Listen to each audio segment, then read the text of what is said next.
Voilà, donc il est midi 1 et on sait que pour les habitués, il y en a plusieurs qui vont arriver au fur et à mesure dans les 10 premières minutes. Merci d'être là et merci surtout aussi Madame Anne-Sophie Joly. Alors j'ai le plaisir de vous présenter Madame Anne-Sophie Joly. Initialement, c'est Valérie Moulin, ma collègue qui devait modérer cette séance, mais elle a la chance d'être en vacances et de prolonger ses vacances, donc elle m'a demandé de prendre le relais, ce que je fais avec grand plaisir. Donc je disais donc merci à Madame Anne-Sophie Joly qui est ici, qui est en fait la fondatrice et aujourd'hui encore la présidente d'un grand groupe qui est national, qui œuvre en fait pour la reconnaissance de l'obésité comme étant une maladie, mais elle va expliquer ça, je pense, bien mieux que moi. Donc elle a une présentation qu'elle va partager avec nous et durant les 20-25 minutes qui vont arriver, je vais laisser vraiment cet espace, comme vous le savez, de SPX Talk à Madame Joly qui va pouvoir nous partager avec nous toutes ses connaissances et je suis curieuse parce qu'en fait je vais la découvrir en même temps que vous, donc c'est un plaisir partagé. Merci à tous et merci à vous Madame Joly, je vous laisse la parole. Alors bonjour à tous, merci pour cette invitation, c'est un honneur de pouvoir échanger avec vous sur, je pense, un combat que l'on mène de façon différente ensemble. Alors, voilà, je représente, donc j'ai fondé, il y a de ça plus de 22 ans, le collectif national des associations d'obèses, qui est une association de patients, loi 1901, agréée par le ministère de la Santé. Et je vais vous expliquer au fur et à mesure, effectivement, ce que l'on fait. Et moi, à titre personnel, donc j'étais déjà engagée avant, ça fait 26 ans que je suis engagée sur la lutte contre l'obésité en France. Voilà. Les missions du collectif, donc, c'est obtenir la reconnaissance de l'obésité comme étant une pathologie chronique en France. En France, on fait beaucoup de choses, mais pour autant, l'obésité n'est pas reconnue au niveau étatique.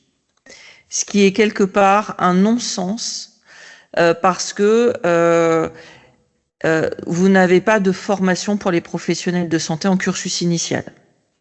Que c'est 2 heures facultatives ou 3 dans la formation des professionnels de santé.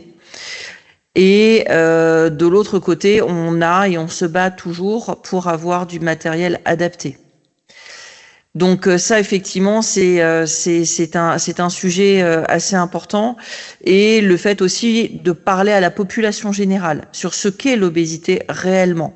Aller au-delà, finalement, des raccourcis ou des méconnaissances qu'il y a sur la population générale. Lutter contre la grossophobie, en fait, c'est donner de la connaissance sur ce qu'est la pathologie.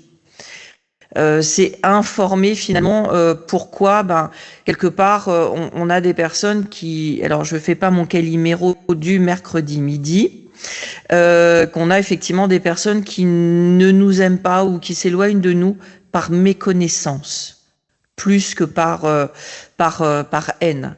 Défendre l'intérêt des personnes qui vivent avec une problématique de surpoids et d'obésité. En quelques chiffres très rapidement, aujourd'hui, je dis bien aujourd'hui, nous avons entre 17 et 18% de la population française qui souffre que d'obésité, à des différents stades, mais qui souffrent d'obésité. Et à ça, vous rajoutez des personnes qui souffrent de surpoids, pour certaines qui vont basculer à un moment donné ou à un autre dans l'obésité. Aujourd'hui, on a 50% de la population française qui est touchée de surpoids et d'obésité. L'OMS nous dit que dans 5 ans, la France ne serait plus à 17%, mais à 29%.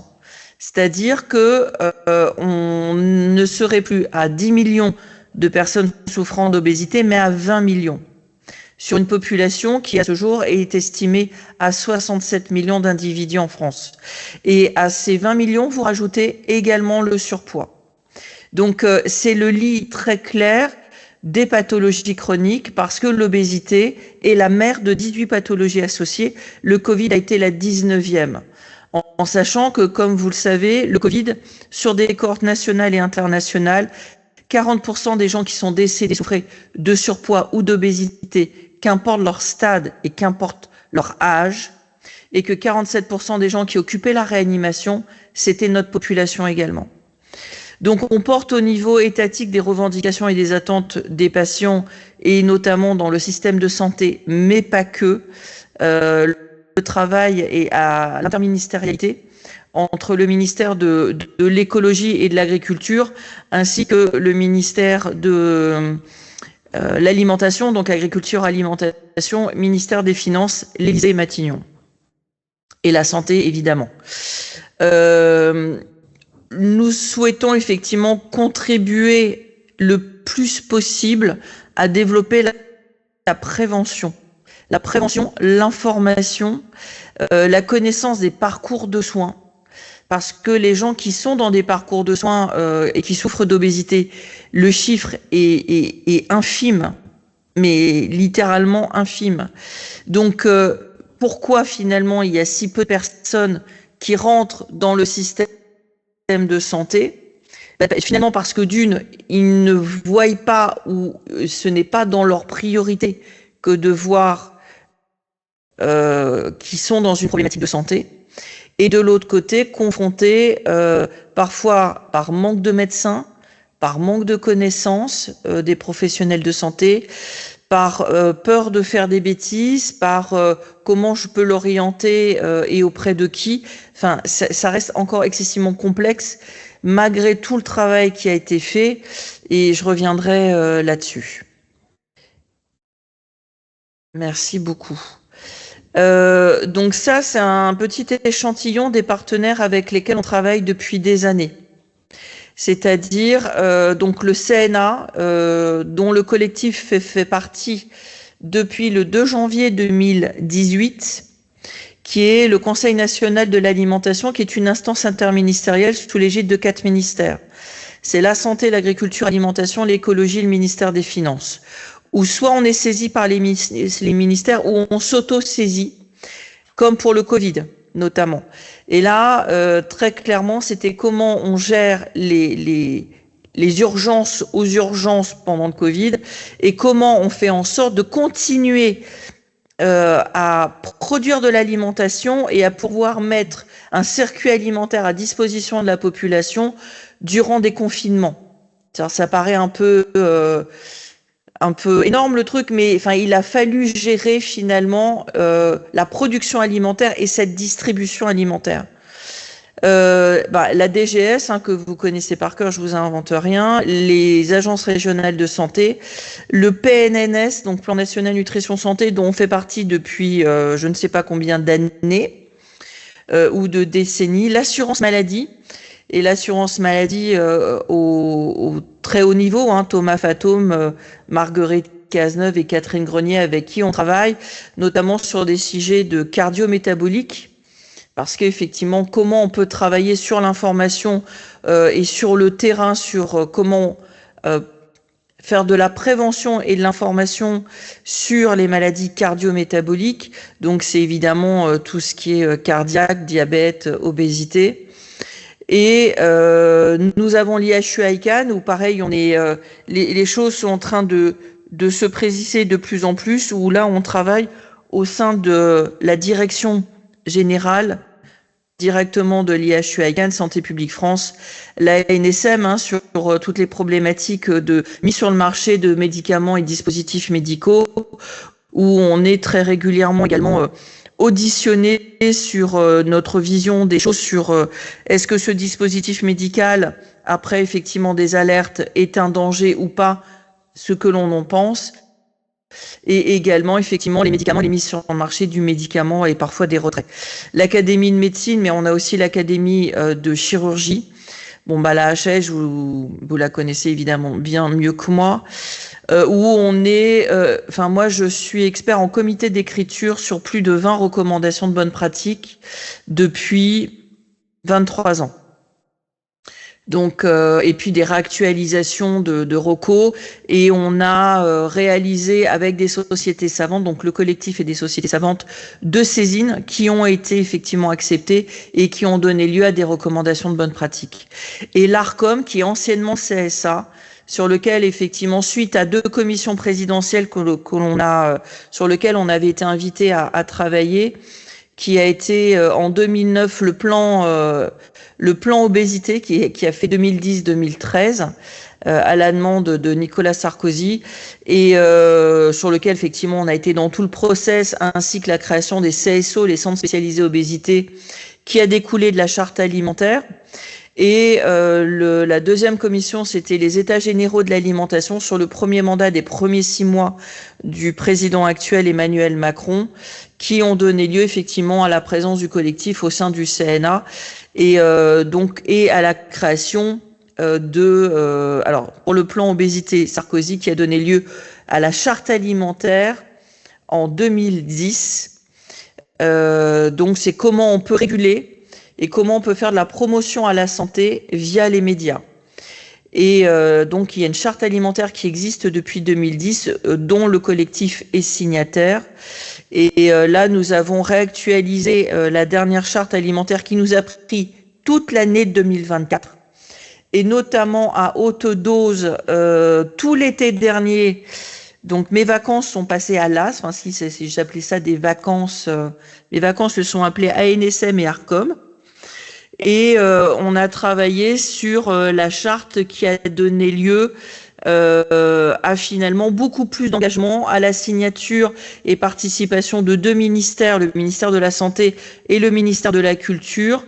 Le 20 mai prochain, je suis en réunion de travail ARCOM avec 3 autres ministères qui veulent s'engager sur la signature et les engagements à la promotion à la santé et comment on peut réguler et faire en sorte effectivement d'avoir un aspect prévention au sein de la population, mais en passant par de la régulation et de la promotion à une bonne alimentation et à une activité physique auprès de tous les médias, et était signataire cette année qui ne l'était pas les années précédentes, les réseaux sociaux, qui nous paraissent plus qu'évidents et importants de l'engagement des réseaux sociaux, mais étonnamment également toute la restauration collective et la restauration rapide. Et dans la restauration rapide, vous avez toutes les grosses enseignes, KFC, McDonald's, vous avez également les boulangeries, mais tout ce qui va être restauration pour le repas du midi des personnes qui mangent avec des tickets restaurants. Et là, en fait, nous, on a demandé à ce que cette charte ait un comité de suivi, ce qui a été accepté de la part de tous. Et j'ai été nommée vice-présidente du comité de suivi. Et le professeur Daniel Nizri, qui préside le PNNS4, a été nommé président du comité de suivi. C'est-à-dire qu'en fait, à la base, on doit se rencontrer tous les 6 mois, mais en fait, on se voit tous les 2-3 mois. Pour avancer et aller plus loin dans les discussions et dans les engagements. Je m'arrêterai là, je vais passer à la slide suivante. Donc le CNAO souhaite porter en priorité, alors j'ai envie de dire, alors moi je suis issue de la presse médicale, j'ai fait 18 ans de presse média sur 17 titres, donc j'ai un peu cette coloration médiatique et en fait en termes de stratégie de travail, ça m'a évidemment beaucoup coloré. La reconnaissance de l'obésité comme étant une maladie, moi c'est un pilier central, donc ça fait partie de mes marronniers. Mettre en place un plan interministériel de 10 ans, tel le plan cancer à l'Élysée ou à Matignon, mais qu'effectivement que ça soit au-dessus de l'intégralité de tous les ministères, parce qu'il faut les faire travailler tous ensemble. Et c'est également le ministère des DOM-TOM, où l'impact de l'obésité est entre x2 et x3.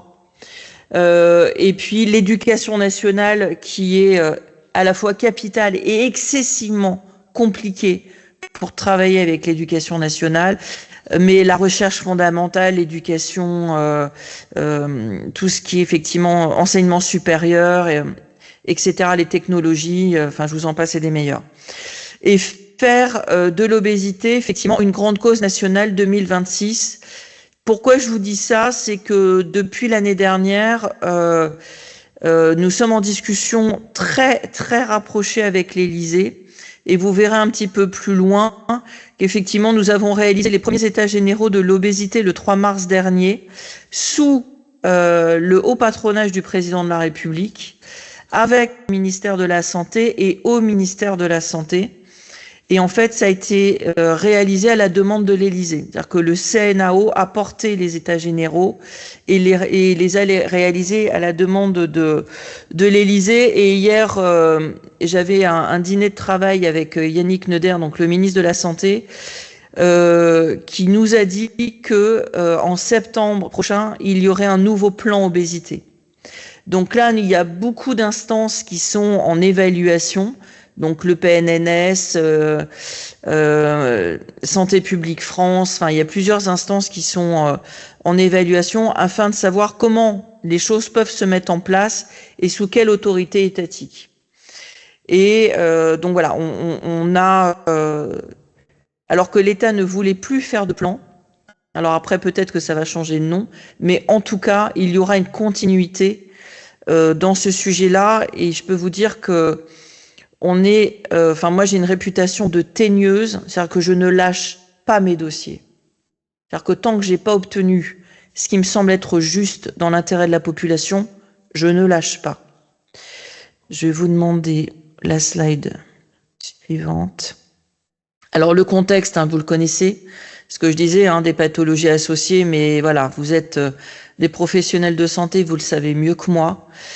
La problématique que l'on rencontre là-dessus, au fait de ne pas le reconnaître comme une pathologie associée, enfin une pathologie mère pour certains patients, c'est qu'on va soigner la comorbidité et pas la source. Et c'est là où effectivement, pour moi, en vulgarisation totale, je vais vous dire, on va mettre un pansement sur une plaie purulente.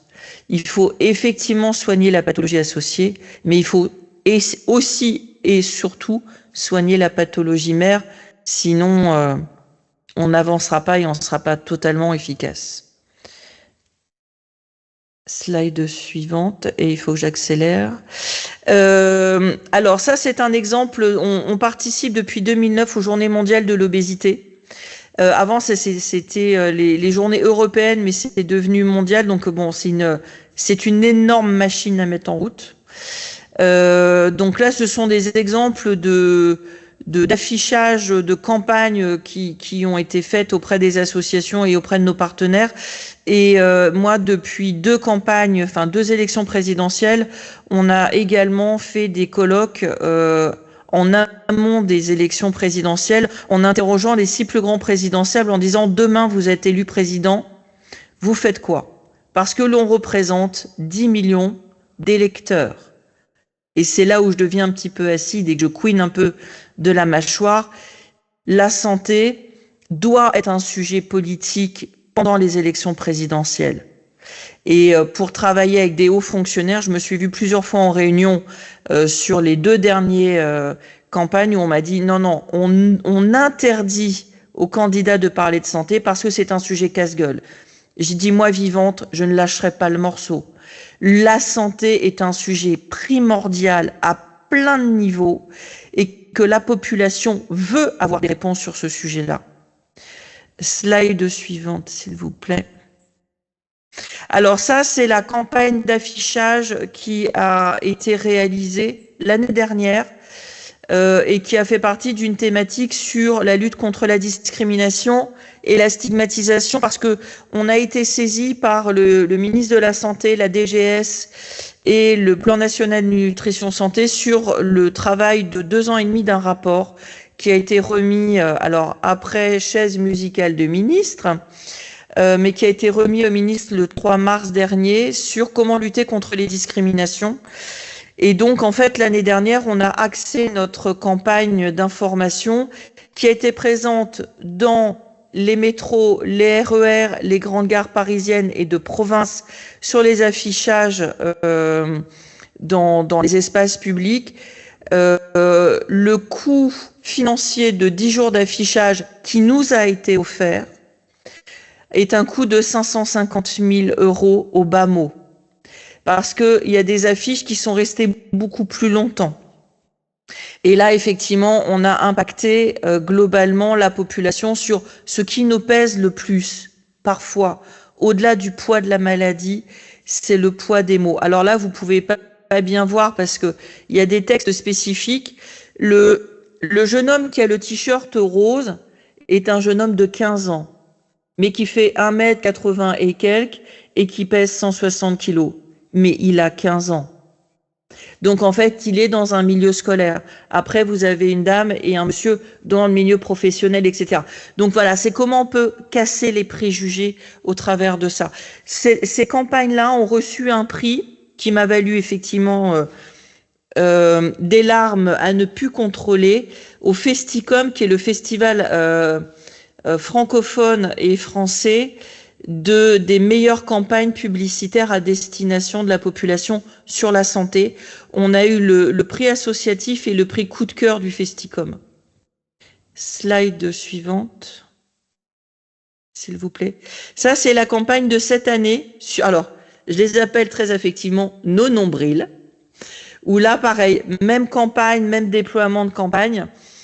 Et là, ben, ça s'est retrouvé, vous verrez après, au ministère de la Santé Salle-Larocque, où là, finalement, on force. Alors, là, elles ne sont pas évolutives, mais en fait, c'est un court métrage de 5 secondes, où là, en fait, on zoomait au fur et à mesure sur les nombrils avec un texte qui explique, bon, bah voilà, ma pathologie, c'est ça, il y a tant de personnes qui souffrent de ça, pour forcer finalement les personnes qui passaient devant les panneaux publicitaires à s'arrêter et à regarder. Et pour avoir fait ma Madame Michu, Gare Saint-Lazare, où vous aviez des panneaux qui étaient apposés, 6 panneaux les uns à côté des autres, ou alors au-dessus des quais, des gares, pour prendre son train. Il y a même à un moment donné, parce que bon, c'est plusieurs campagnes qui passent les unes derrière les autres. Il y avait notre campagne et après on avait McDo et après on avait notre campagne. Je peux vous assurer que là il y avait du message. Donc voilà, c'est essayer de sensibiliser avec bienveillance la population. Et le Festicom est revenu me voir en me disant, tu te représentes cette année s'il te plaît. Donc j'ai dit, bon, on a déjà gagné l'année dernière, on va pas gagner tous les ans. Mais elle dit, non, si, tu te représentes parce qu'elles sont impactantes. Et l'affiche, moi c'est juste entre nous, l'affiche qui est avec la rayure bleu, blanc, rouge, c'est mon fils qui n'a pas de poids, qui a absolument voulu faire la campagne et qui a 10 ans. Donc on a tiré sur la chemise au maximum pour qu'il puisse participer à la campagne. Voilà, c'était juste un truc entre nous. Slide suivante, et il faut que vraiment je me dépêche. Ça, c'est le rapport qu'on a remis après 2 ans et demi de travail, 108 recommandations pour mettre en œuvre finalement la lutte contre la stigmatisation, où vous avez à la fois les restaurations collectives, les petites enfances au travers des crèches, les écoles, le milieu professionnel. Ce rapport est complètement disponible et gratuit sur notre site internet cnao.fr et il a été, j'ai envie de dire, absorbé très rapidement par le ministère de la Santé qui a commencé à le déployer au sein des instances, des différentes instances étatiques, à commencer par les ARS. Slide suivante. Ça, c'est effectivement nos états généraux de l'obésité dont je vous parlais tout à l'heure, avec donc de gauche à droite, donc à gauche le ministre Yannick Neuder, suivi du président du PNNS 4, le professeur Daniel Nizri, avec qui effectivement on a énormément travaillé sur ces états généraux. Donc moi ensuite en 3e photo, et puis sur la droite vous avez Grégory Emery qui était à l'époque DGS au ministère de la Santé, qui est passé conseiller santé du président de la République à l'Élysée. Oui, voilà.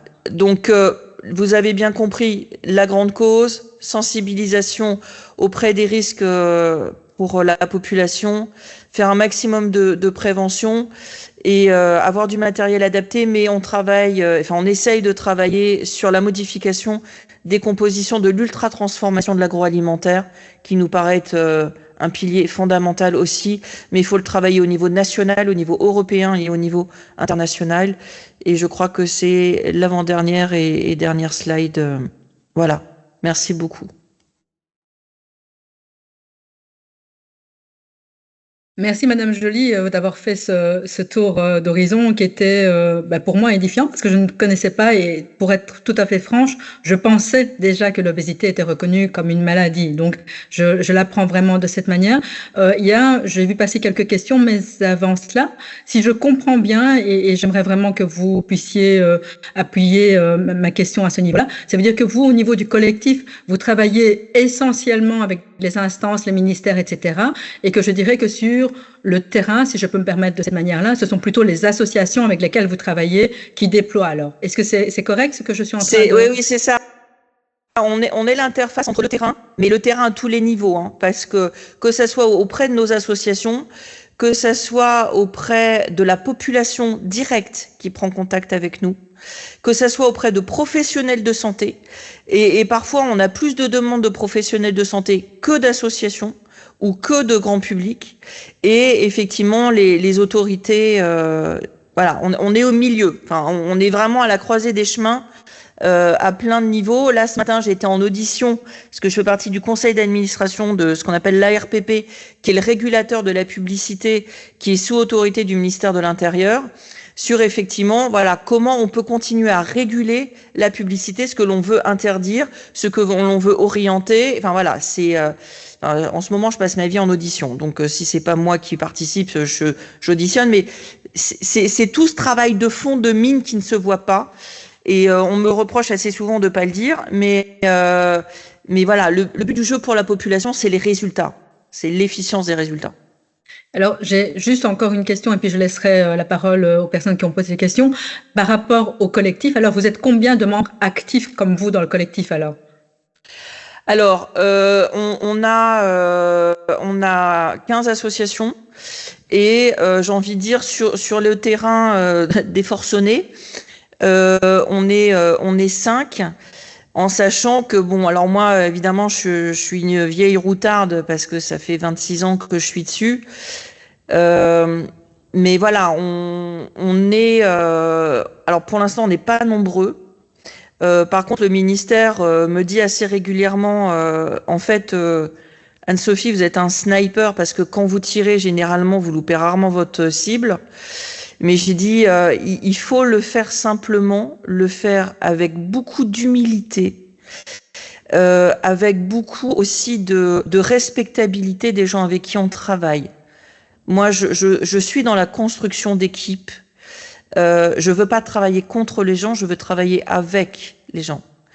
Et la réussite, à mes yeux, elle se fait là, elle ne se fait pas à la destruction de l'individu ou de la société que vous avez en face de vous. Donc je suis pas dans une méthode habituelle en fait, en tout cas classique. Lucie, je pense qu'il y a au minimum une ou deux questions, je les ai vues passer. Est-ce que tu peux nous les partager? On a 2 questions. La première, dans votre association, avez-vous aujourd'hui des patients partenaires, experts, formateurs, chercheurs ou autres, pour former les médecins? Sinon, cela arrivera sûrement plus tard. Alors, c'est une question qu'on m'a reposée hier. En fait, généralement, les membres de mon assos aiment pas trop parce qu'ils se sentent pas très à l'aise en termes de connaissances. Sur le sujet, on a effectivement des patients partenaires. Moi, j'interviens effectivement à la Sorbonne Médecine. J'interviens auprès des sociétés. Enfin, je veux dire, les 2 plus grandes agences en France, on m'a demandé de former les créatifs. Donc voilà, enfin, j'interviens à plein de niveaux. Là, je vais intervenir début du mois de juillet auprès des futurs ingénieurs agroalimentaires. Mais on intervient voilà, aussi bien auprès des facs de médecine que, enfin, voilà, c'est en fonction de l'agenda et puis des demandes, mais on essaye d'intervenir le plus possible dans ces questions-là, et puis effectivement beaucoup d'interventions sur des webinaires aussi, sociétés savantes, académie de médecine, académie de chirurgie, on fait ce qu'on peut. Je sais pas si j'ai répondu à la question, mais... Et on avait une deuxième question, c'était avez-vous des projets avec des EDS, entrepôts données de santé, qui étudient différents types de données pour mieux comprendre l'obésité?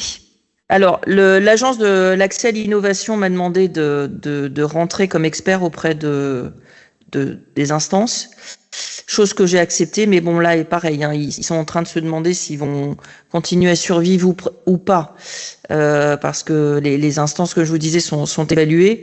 Mais oui, et là, il y a à partir du 20, 21, 22, il y a Santé Expo à Paris Hall 1, et la FHF m'a demandé d'être la marraine cette année de Santé Expo. Donc voilà, les données de santé, comment on collecte les données, ce que l'on collecte comme données de santé, comment on les utilise, auprès de qui on les repartage ou pas. Enfin voilà, on est plus ou moins interrogé sur ces questions-là et on y participe comme on peut. On va achever ici, mais j'ai encore une dernière petite question pour vous. Ça fait quand même 26 ans que vous êtes là-dedans. C'est quoi la chose que vous avez vue évoluer le mieux, j'ai envie de dire? De quoi êtes-vous satisfaite aujourd'hui? Parce qu'on voit toujours ce qui ne va pas, évidemment, surtout quand on est là-dedans, mais qu'est-ce qui a vraiment changé pour les patients aujourd'hui? Une forme de reconnaissance. On est passé de on veut pas vous voir parce qu'on ne veut pas être touché par votre problématique à on pensait que c'était moins compliqué que ça. On pensait qu'il suffisait d'arrêter de manger et d'aller courir et que le problème était réglé. J'ai dit, il y a de l'épigénétique. L'obésité, c'est plus de 600 portes d'entrée. Et j'ai fait un livre modestement avec un ami journaliste qui est sorti l'année dernière, qui s'appelle « Je n'ai pas choisi d'être grosse » aux éditions Solar. Et il y a à la fois de la vulgarisation médicale, de donner des informations à la population et du vécu du mien, mais aussi d'autres personnes qui sont pas connues et des personnes qui sont un peu plus connues pour essayer de faire comprendre que voilà, c'est pas un choix de vie, l'obésité. C'est très complexe, qu'il faut pas commencer à faire un régime tout seul, il faut pas rentrer dans les choses qui sont très compliquées sur Instagram, TikTok et compagnie. Enfin voilà, c'est comment on peut s'aider, comment on peut avoir de la bienveillance, comment on peut avoir une forme de connaissance sur ce que l'on mange et ce que l'on mange avec un étiquetage qui soit suffisamment vulgarisé pour la population. Et ça, il y a du sucre partout. Nous, on travaille beaucoup avec les sénateurs, les députés pour des projets de loi. Iacovelli, qui est sénateur, qui a été nommé auprès sur la partie santé, a lancé il y a une semaine la problématique du sucre. Le sucre, c'est la drogue la plus dure au monde, au-delà de la cocaïne et de tout ce qui va au-dessus. Enfin voilà, et on se bat contre des gens. Enfin moi je vous le dis, j'ai une cible sur la tête, très clairement. Moi j'ai dit si un jour il m'arrive un truc, vous savez là où il faut aller regarder directement. On va être très clair. Donc moi je veux qu'on informe les gens, je veux qu'on informe la population, je veux qu'on ait de la bienveillance. On ne choisit pas d'être malade, quelle que soit sa maladie. Et ça ne fait pas nous des sous-humains. Et c'est ça. Et on commence effectivement à voir les choses évoluer, mais ça se fait en travail d'équipe. Parce que les uns et les autres apportent leur connaissance et apportent leur expertise. Et on a besoin de ça. Et on sera fort que en étant ensemble.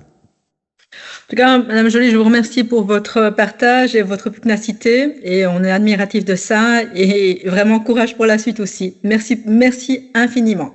Merci à tous, bonne fin de journée, bon après-midi et rendez-vous le mois prochain. À bientôt. Merci beaucoup, prenez soin de vous. Vous aussi. Merci.